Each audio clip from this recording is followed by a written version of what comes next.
Hello. आज हम इस वीडियो में पढ़ेंगे कक्षा 11वीं के वेतान का पहला चैप्टर भारतीय गायिकाओं में बेजोड़ लता मंगेशकर, जिसके लेखक हैं कुमार गंधर्व जी। आप लोग लता मंगेशकर के नाम से बहुत अच्छी तरह से परिचित हैं और उनकी मीठी आवाज़ का कि पूरी दुनिया कायल है। चलिए हम पढ़ते हैं इस चैप्टर में, जिसमें कुमार गंधर्व बताते हैं कि वो किस तरह से लता जी की गायकी से परिचित हुए, किस तरह से उन्होंने लता जी को जाना सुना, और वे समकालीन हैं इसलिए उसी शैली में यहाँ पे अभिव्यक्त किया है। वर्षों पहले की बात है, मैं बीमार था। मैं कौन? कुमार गंधर्व जी। उस बीमारी में एक दिन मैंने सहज ही रेडियो लगाया। उस समय रेडियो ही आम साधन हुआ करता था मनोरंजन का। तो जब वे बीमार थे तो उन्होंने क्या किया, रेडियो लगाया अपने मनोरंजन के लिए। उस बीमारी में एक दिन मैंने सहज ही रेडियो लगाया और अचानक एक अद्वितीय स्वर, अद्वितीय मतलब जैसा दूसरा कोई ना हो, अद्वितीय, द्वितीय मतलब दूसरा, अद्वितीय जैसा दूसरा ना हो, तो स्वर मेरे कानों में पड़ा। स्वर सुनते ही मैंने अनुभव किया कि यह स्वर कुछ विशेष है, रोज का नहीं है, जो हमेशा सुनता आ रहा है वैसा स्वर नहीं है।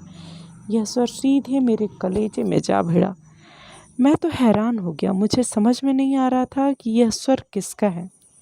मैं तन्मयता से सुनता ही रहा। तन्मयता मतलब उसमें तन मन से जुड़ जाना, बिल्कुल खो जाना, तन्मय हो जाना। गाना समाप्त होते ही गायिका का नाम घोषित किया गया, लता मंगेशकर। यदि आप लोगों ने कभी रेडियो सुना होगा तो आप लोग सुने होंगे कि ये गीत किसका था। गीत के बाद बताया जाता है ना, या पहले भी कई बार बताया जाता है। नाम सुनते ही मैं चकित हो गया। मन ही मन एक संगति मतलब साथ पाने का भी अनुभव हुआ। सुप्रसिद्ध गायक दीनानाथ मंगेशकर की अजब गायकी एक दूसरा स्वरूप लिए उन्हीं की बेटी की कोमल आवाज़ में सुनने का अनुभव हुआ। दीनानाथ मंगेशकर लता जी के पिताजी जो सुप्रसिद्ध गायक थे, तो उनकी गायकी को और भी कोमल और मधुर स्वर में उनकी बेटी के माध्यम से सुनने को मिला। मुझे लगता है बरसात के पहले किसी चित्रपट, बरसात क्या है, पिक्चर है ना, मूवी है, किसी चित्रपट का वह कोई गाना था। तब से लता निरंतर गाती चली आ रही हैं। जो मैंने गाना सुना था वो रेडियो में, वो बरसात के भी पहले, बरसात बहुत पुरानी पिक्चर है, उससे भी पहले की किसी चित्रपट मतलब चलता हुआ फिल्म, चलता हुआ चित्रपट का वह कोई गाना था। और तब से मैं लगातार लता जी को सुनता आ रहा हूँ। लता के पहले प्रसिद्ध गायिका नूरजहाँ का चित्रपट संगीत में अपना जमाना था, परंतु उसी क्षेत्र में बाद में आई हुई लता उससे कहीं आगे निकल गई। कला के क्षेत्र में ऐसे चमत्कार कभी कभी दिख पड़ते हैं। जैसे प्रसिद्ध सितारिये विलायत खां अपने सितार वादक पिता की तुलना में बहुत ही आगे चले गए। कंपेयर कर रहे हैं कि लता जैसे जो गायिका होती हैं वो सदियों में एक आते हैं, युग में एक होते हैं, है ना। तो उनसे बहुत पुरानी थी नूरजहाँ, लेकिन वे बहुत बाद में आकर भी अपने पिता से भी आगे और अपने जो पहले की गायिका नूरजहाँ थी उनसे भी काफ़ी अधिक आगे चली गई। जैसे प्रसिद्ध सितारी सितार वादक विलायत खां अपने सितार वादक पिता की तुलना में बहुत ही आगे चले गए, बहुत अधिक प्रसिद्धि प्राप्त की। इस पिक्चर में आप लोग देख सकते हैं लता जी। हालांकि मैं ये मानती हूँ कि सब लोग लता जी को पहचानते हैं। मेरा स्पष्ट मत है कि भारतीय गायिकाओं में लता के जोड़ की गायिका हुई ही नहीं। जोड़ मतलब जिनकी उनसे तुलना की जा सके, वैसे कोई हुई ही नहीं। लता के कारण चित्रपट संगीत को विलक्षण लोकप्रियता प्राप्त हुई, विलक्षण, अद्वितीय, बहुत अधिक लोकप्रियता मिली। यही नहीं, लोगों का शास्त्रीय संगीत की ओर देखने का दृष्टिकोण भी एकदम बदला।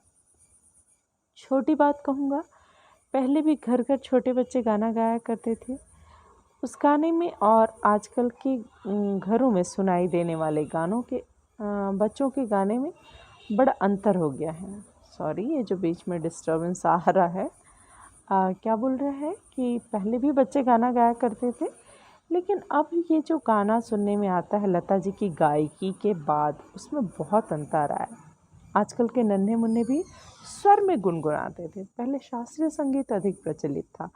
लता जी की गायकी के बाद जो चित्रपट संगीत है, फिल्मी गानों का जो दायरा था वो बहुत अधिक विस्तृत हो गया और नन्हे मुन्ने भी एक सुर में गाने लगे, स्वर में गुनगुनाने लगे। क्या लता इस जादू का कारण नहीं है? सवाल कर रहे हैं। कोकिला का स्वर निरंतर कानों में पड़ने लगे तो कोई भी सुनने वाला उसका अनुकरण करने का प्रयत्न करेगा। कोकिला मतलब कोयल। यदि कोयल की आवाज़ लगातार आपके कानों में पड़ेगी तो हम भी उतना ही मीठा बोलने की कोशिश करते हैं। कई बार तुम लोग कोयल को कंपनी देते हो, है ना, उसकी आवाज़ को कॉपी करते हैं। तो वही बोलते हैं कि जब लगातार लता जी की आवाज़ लोगों के कानों में जाने लगी तो वो लोग भी, सामान्य लोग भी उस आवाज़ को कॉपी करके गाने की कोशिश करने लगे। चित्रपट संगीत के कारण सुंदर स्वर मालिकाएं लोगों के कानों पर पड़ रही हैं। सुंदर स्वर मालिकाएं, स्वर मालिका मतलब सुरों में सजी हुई गीत संगीत, है ना। स्वर मालिका संगीत के विविध प्रकारों से उनका परिचय हो रहा है लोगों का, सामान्य लोगों का, उनका स्वर ज्ञान बढ़ रहा है। सुरीलापन क्या है इसकी समझ भी उन्हें होती जा रही है और तरह तरह की लय के भी प्रकार उन्हें सुनाई पड़ने लगे हैं। अलग अलग लय होती है, अलग अलग सुर होते हैं, तो उन सब को देखो, पढ़कर याद करना अलग चीज़ है और सुनकर उसको समझना अधिक आसान होता है। उसमें डिफ्रेंशिएट कर पाता है आदमी, समझने लगता है आदमी। तो तरह तरह के लय के भी प्रकार उन्हें सुनाई पड़ने लगे हैं और आकार युक्त लय के साथ उनकी जान पहचान होती जा रही है। साधारण प्रकार के लोगों को भी उसकी सूक्ष्मता समझ में आने लगी है, छोटी छोटी बारीकियां समझ में आने लगी हैं और इस सब का श्रेय लता को ही है।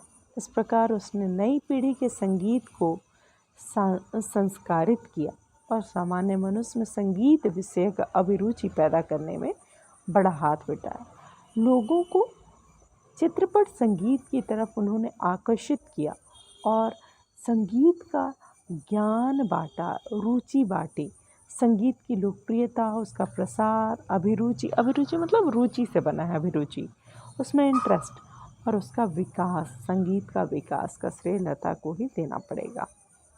सामान्य श्रोता को अगर आज लता की ध्वनि मुद्रिका और शास्त्रीय गायकी की ध्वनि मुद्रिका सुनाई जाए, ध्वनि मुद्रिका, ध्वनि मतलब आवाज़ और मुद्रिका मुद्राएं मतलब सुर ताल, तो यदि लता जी की ध्वनि मुद्रिकाएं सुनाई जाए अर्थात फिल्मी गाने और शास्त्रीय गायकी की ध्वनि मुद्रिका सुनाई जाए तो वह लता की ध्वनि मुद्रिका ही पसंद करे। क्यों? क्योंकि देखो, दोनों की अपनी अपनी जगह है, शास्त्रीय संगीत की भी और चित्रपट संगीत की भी। लेकिन शास्त्रीय संगीत के लिए बहुत अधिक आपको डेडिकेटेड होना पड़ेगा और बहुत डूबना पड़ेगा, स्थायी होना पड़ता है, स्थिर होना पड़ता है। जबकि चित्रपट संगीत क्या है, चलते फिरते व्यस्तता में भी उसका आनंद लिया जा सकता है। आगे कहते हैं, गाना कौन से राग में गाया गया और ताल कौन सा था, यह शास्त्रीय ब्यौरा इस आदमी को सहसा मालूम नहीं रहता है ना। एक सामान्य आदमी क्या जाने ये सब, उसे इससे कोई मतलब नहीं कि राग मालकोस था या ताल त्रिताल था। उसे तो चाहिए वह मिठास जो उसे मस्त कर दे। संगीत में क्या चाहिए? मिठास जो आपको मस्त कर दे। उसको व्याकरणिक ज्ञान से, उसको राग से, उसको ताल से क्या मतलब है? जिसका वो अनुभव कर सके और वह स्वाभाविक ही है, क्योंकि जिस प्रकार मनुष्यता हो तो वह मनुष्य है, वैसे ही गानपन हो तो वह संगीत है ना। संगीत में क्या होना चाहिए? गानपन का होना बहुत ज़रूरी है। गानपन जिसमें आप डूब जाएं, उस गाने में ऐसी मिठास हो, ऐसा सुर हो, ऐसा लय हो कि आप उसको समझे ना समझे, उसमें डूब जाएं। और लता का कोई भी गाना ले लीजिए तो उसमें 100% यह गानपन मौजूद मिलेगा। लता की लोकप्रियता का मुख्य मर्म यह गानपन ही है। लता के गाने की एक और विशेषता है उसके स्वरों की निर्मलता। निर्मल जिसमें मल नहीं, मल मतलब गंदगी, मलिन, गंदा बोलते हैं ना, तो निर्मल मतलब स्वच्छ बिल्कुल। तो निर्मलता, उनके स्वरों की जो निर्मलता है, स्वच्छता है, जो बिल्कुल स्पष्ट है। उसके पहले की पार्श्व गायिका नूरजहां, पार्श्व जो फिल्मों में गाते हैं ना, पार्श्व गायिका, ठीक है, पार्श्व गायिका नूरजहां भी एक अच्छी गायिका थी, इसमें संदेह नहीं। तथापि फिर भी उसके गाने में एक मादक उत्तान दिखता था। लता के स्वरों में कोमलता और मुग्धता है, मुग्धता जिसमें आप खो जाएं। ऐसा दिखता है कि लता का जीवन की ओर देखने का जो दृष्टिकोण है, वही उसके गायन की निर्मलता में झलक रहा है। हाँ, संगीत दिग्दर्शकों ने उसके स्वर की इस निर्मलता का जितना उपयोग कर लेना चाहिए था, उतना नहीं किया। इस वाक्य को ध्यान दीजिए, क्या कहते हैं कि संगीत के जो दिग्दर्शक हैं, जो जानकार हैं, है ना, उन लोगों वो लोग, लता जी क्या करती थी, गाती थी, लेकिन उनसे गायकी कराने का काम तो जो संगीत के संगीतज्ञ थे वो लोग कराते थे ना। तो उन लोगों ने उनकी निर्मलता का उतना उपयोग नहीं किया जितना, मतलब उनकी क्षमता उससे कहीं अधिक थी, उनसे और अधिक अच्छे गीत गवाए जा सकते थे। जितनी उनकी क्षमता थी उतना अधिक लोगों ने उसका लाभ नहीं लिया। मैं स्वयं संगीत दिग्दर्शक होता तो लता को बहुत जटिल काम देता, क्योंकि वो बहुत योग्य हैं, तो उनको बहुत जटिल काम देता। जटिल मतलब बहुत ही उलझा हुआ, जो कठिन हो, जो और कोई न कर सके, है ना। तो ताकि वो, क्योंकि उनमें वो क्षमता थी वो सब करने की, ऐसा कहे बिना रहा नहीं जाता है। लता के गाने की एक और विशेषता है उसका नादमय उच्चार। नाद मतलब उठता हुआ स्वर, नादमय उच्चार, बिल्कुल स्पष्ट उठता हुआ स्वर। उसके गीत के किन्हीं दो शब्दों का जो अंतर है, स्वरों के आलाप द्वारा बड़ी सुंदर रीति से भरा रहता है। जो शब्दों के बीच का गैप वो आपको कभी महसूस नहीं होगा, है ना। तो स्वरों के आलाप द्वारा बड़ी सुंदर रीति से भरा रहता है। रीति मतलब ढंग। और ऐसा प्रतीत होता है कि वे दोनों शब्द विलीन होते होते एक दूसरे में मिल जाते हैं। ये उसका नादपन, बीच का जो नाद है, जो गैप है, वो बिल्कुल मिल जाता है, खो जाता है एक दूसरे में। यह बात पैदा करना बड़ा कठिन है, परंतु लता के साथ यह बात अत्यंत सहज और स्वाभाविक ही बैठी है। ऐसा माना जाता है कि लता के गाने में करुण रस, करुण मतलब जिसमें, करुण का स्थायी भाव क्या होता है, शोक, जिसमें दुख हो, है ना, दर्द भरे गीत, करुण रस विशेष प्रभावशाली रीति से व्यक्त होता है। पर मुझे खुद यह बात नहीं पड़ती, मुझे ये सब मैं एक्सेप्ट नहीं कर पाता। पढ़ती मतलब मुझे ऐसा नहीं लगता है। मेरा अपना मत है कि लता ने करुण रस के साथ उतना न्याय नहीं किया है। लोग भले ही कहते हैं कि उन्होंने बहुत ही प्रभावशाली रीति से करुण रस के गीतों को गाया, लेकिन मुझे नहीं लगता है। मुझे लगता है कि उन्होंने करुण रस के गीतों के साथ उतना न्याय नहीं किया। बजाय इसके मुग्ध श्रृंगार की अभिव्यक्ति करने वाले मध्य या द्रुत लय के गाने लता ने बड़ी उत्कटता से गाए। उत्कटता बहुत ही मन से, बहुत ही उम्दा ढंग से। मेरी दृष्टि से उसके गायन में एक और कमी है।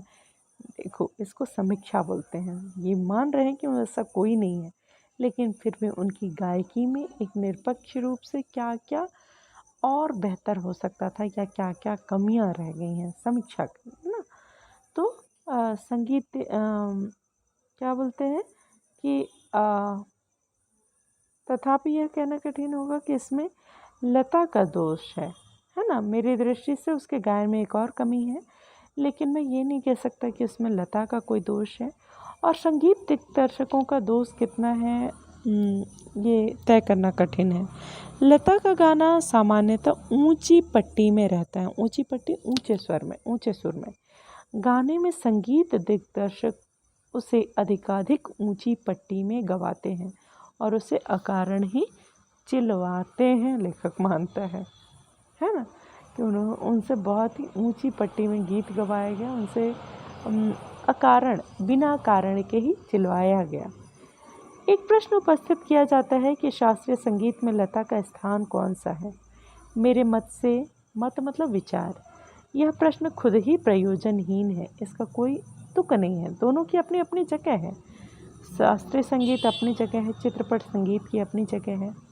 उसका कारण यह है कि शास्त्रीय संगीत और चित्रपट संगीत में तुलना हो ही नहीं सकती।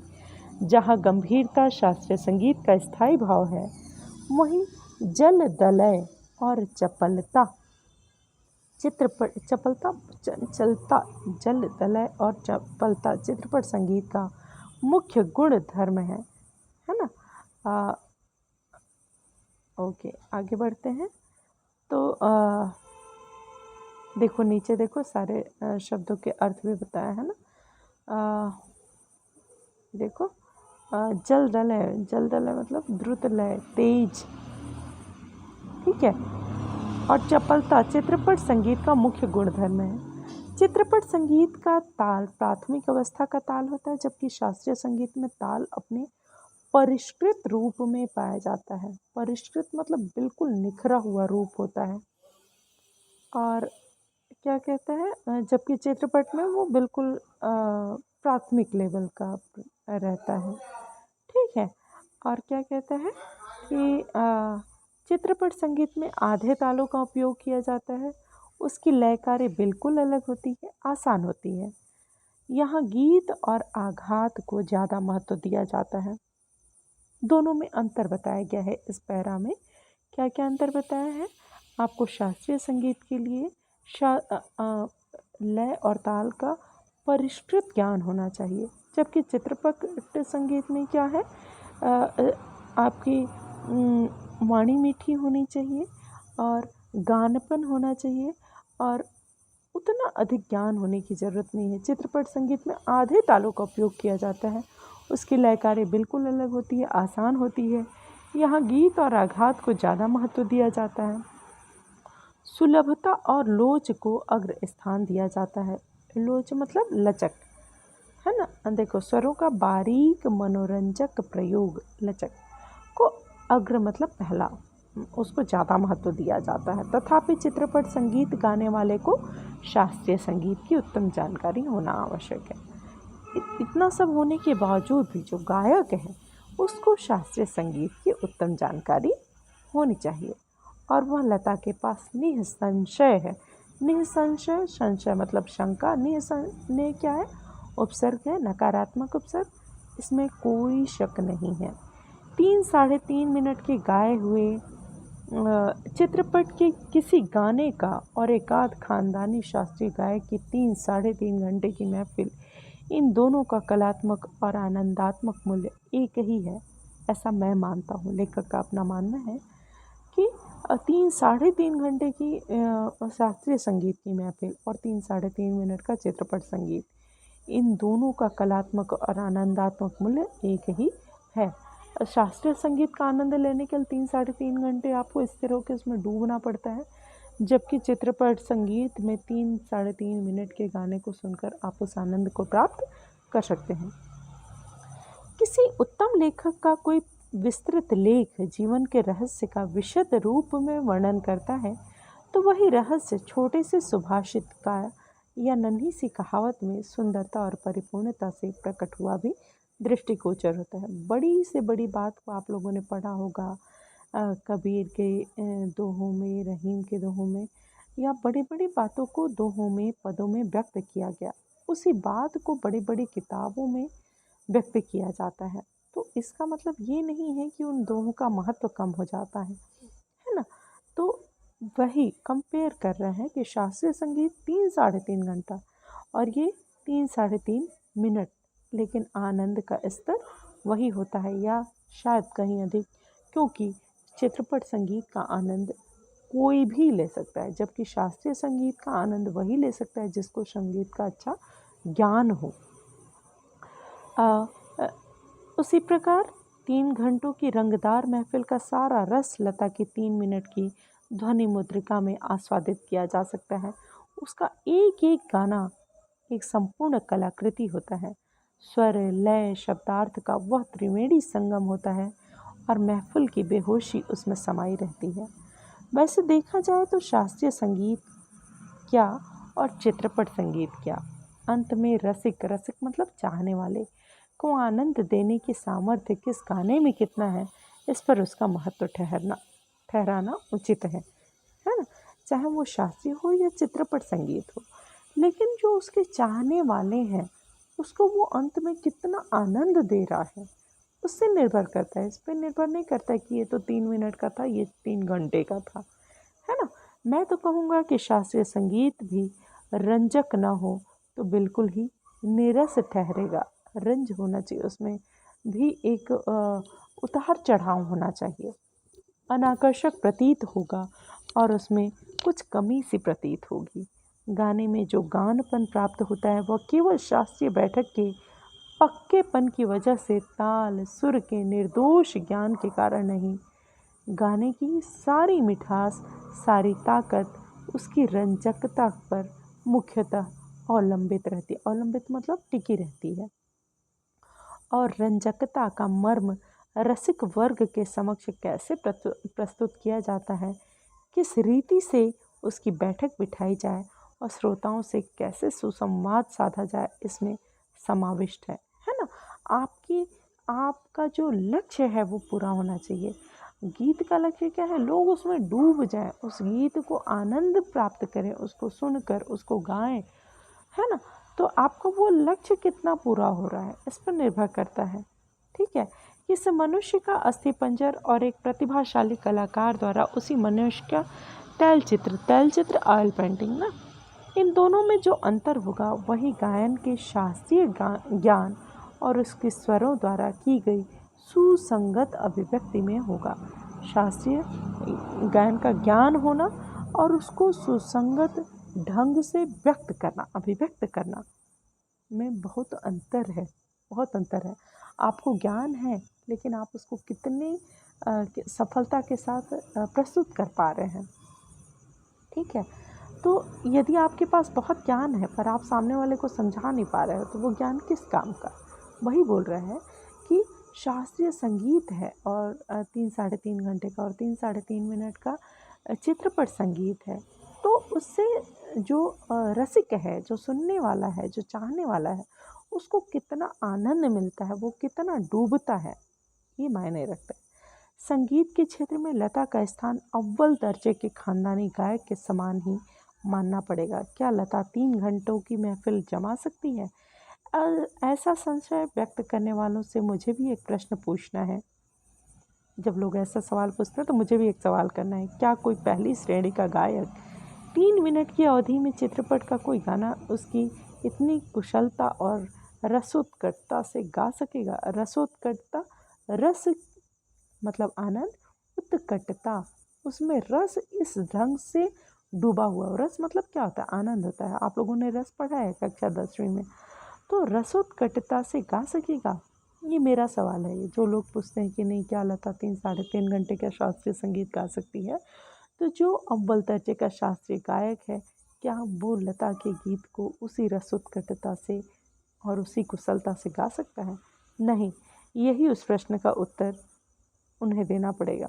खानदानी गवाहियों का ऐसा भी दावा है कि चित्रपट संगीत के कारण लोगों की अभिरुचि बिगड़ गई। अभिरुचि मतलब रुचि। चित्रपट संगीत ने लोगों के कान बिगाड़ दिए, ऐसा आरोप लगाया जाता है। पर मैं समझता हूँ कि चित्रपट संगीत ने लोगों के कान खराब नहीं किए, उल्टे सुधार दिए हैं। ये विचार पहले ही व्यक्त किए हैं और उनकी पुनरुक्ति नहीं करूँगा। पहले ही मैं बता चुका हूँ कि चित्रपट संगीत ने संगीत की पहुँच आम लोगों तक कर दी। बच्चा बच्चा गुनगुनाना सीख गया सुरताल में, तो उसको फिर से मैं नहीं दोहराऊंगा। सच बात तो यह है कि हमारे शास्त्रीय गायक बड़ी आत्मसंतुष्ट वृत्ति के हैं। संगीत के क्षेत्र में उन्होंने अपनी हुकुमशाही स्थापित कर रखी है। शास्त्र शुद्धता के कर्मकांड को उन्होंने आवश्यकता से अधिक महत्व दे रखा है। मगर चित्रपट संगीत द्वारा लोगों की अभिजात्य संगीत के जान पहचान होने लगी है ना। जो शास्त्रीय संगीत है उसको जानने वाले लोगों में एक स्थायित्व है। अपनी जगह पे वो लोग स्थिर हो गए हैं, वो कुछ नया एक्सेप्ट करने को तैयार नहीं है। जबकि चित्रपट संगीत का क्षेत्र बहुत विस्तृत है। उनकी चिकित्सक और चौकस वृत्ति अब बढ़ती जा रही है। केवल शास्त्र शुद्ध और नीरस गाना उन्हें नहीं चाहिए। जो जनता है उसको नीरसता नहीं चाहिए। अब उनको क्या चाहिए? उन्हें तो सुरीला और भावपूर्ण गाना चाहिए। और यह क्रांति चित्रपट संगीत ही लाया है। चित्रपट संगीत समाज के संगीत विषयक अभिरुचि में प्रभावशाली मोड़ लाया है। चित्रपट संगीत की लचकदारी उसका एक और सामर्थ्य है, ऐसा मुझे लगता है। उस संगीत की मान्यताएं, मर्यादाएं, झंझटें सब कुछ निराली हैं। चित्रपट संगीत का तंत्र ही अलग है। यहाँ नवनिर्मित की बहुत गुंजाइश है ना। यहाँ पे आप लोग देखते हो चित्रपट संगीत में कितना एक्सपेरिमेंट होता रहता है। जैसा शास्त्रीय रागदारी का चित्रपट संगीत दिग्दर्शकों ने उपयोग किया, उसी प्रकार राजस्थानी, पंजाबी, बंगाली प्रदेश के लोकगीतों के भंडार को भी उन्होंने खूब लूटा है। यह हमारे ध्यान में रखना चाहिए। धूप का कौतूहल करने वाले पंजाबी लोकगीत, रुक्ष और निर्जल राजस्थान में पर्जन्य याद दिलाने वाले गीत, पहाड़ों की घाटियाँ। यहाँ पे क्या बोलना चाह रहा है कि जो चित्रपट संगीत है उसमें क्षेत्रीयता को भी अपने भीतर उसने समाहित किया है। चाहे वो कहीं का भी हो, लोकगीतों को भी चित्रपट संगीतों में जगह मिली है। यह हमारे ध्यान में रहना चाहिए। धूप का कौतुक करने वाले पंजाबी लोकगीत, रुक्ष और निर्जन राजस्थान में पर्जन्य की याद दिलाने वाले गीत, पहाड़ों की घाटियों, खोरों में प्रतिध्वनित, खोर मतलब सुरंग, खोरों में प्रतिध्वनित आवाज़ वापस आती है ना। सुरंग में, पहाड़ों में आवाज़ दीजिए तो प्रतिध्वनित होने वाला आवाज़ वापस आती है, उसको प्रतिध्वनित बोलते हैं। पहाड़ी गीत, ऋतु चक्र समझाने वाले और खेती के विविध कामों का हिसाब लेने वाले कृषि गीत और ब्रजभूमि में समाविष्ट सहज मधुर गीतों का अतिशय मार्मिक व रसानुकूल उपयोग चित्रपट क्षेत्र के प्रभावी संगीत दिग्दर्शकों ने किया है और आगे भी करते रहेंगे। थोड़े में कहूँ तो संगीत का क्षेत्र ही विस्तीर्ण है, बहुत विस्तृत है। वहाँ अब तक अलक्षित, असंशोधित और अदृष्टिपूर्व ऐसा खूब बड़ा प्रांत है। तथापि बड़े जोश से इसकी खोज और उपयोग चित्रपट के लोग करते चले आ रहे हैं। फल्स और रिजल्ट क्या हुआ? चित्रपट संगीत दिनों दिन अधिकाधिक विकसित होता जा रहा है। ऐसे इस चित्रपट संगीत क्षेत्र की लता अनभिषिक्त साम्राज्ञी है। अनभिषिक्त मतलब इसमें कोई शक नहीं है, एकमात्र साम्राज्ञी है ना, सम्राट साम्राज्ञी। और भी कई पार्श्व गायक गायिकाएँ हैं, पर लता की लोकप्रियता इन सभी से कहीं अधिक है। उसकी लोकप्रियता के शिखर का स्थान अचल है, स्थिर है। बीते अनेक वर्षों से वह गाती आ रही है और फिर भी उसकी लोकप्रियता अबाधित है। इतने लोग आए गए, पर लता की जगह आज भी वही है। लगभग आधी शताब्दी, 50 साल से अधिक तक जन मन पर सतत प्रभुत्व रखना आसान नहीं होता है। ज़्यादा क्या कहूँ, एक राग भी हमेशा टिका नहीं रहता। भारत के कोने कोने में लता का गाना जा पहुँचे। यही नहीं, परदेश में भी उसका गाना सुनकर लोग पागल हो उठे। यह क्या चमत्कार नहीं है? और यह चमत्कार हम प्रत्यक्ष देख रहे हैं। ऐसा कलाकार शताब्दियों में शायद एक ही पैदा होता है। ऐसा कलाकार आज हम सभी के बीच है।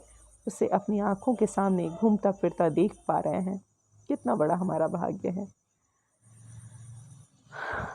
इसके साथ ही ये चैप्टर कंप्लीट हुआ और लता जी को आप लोगों ने कितनी गहराई से जाना।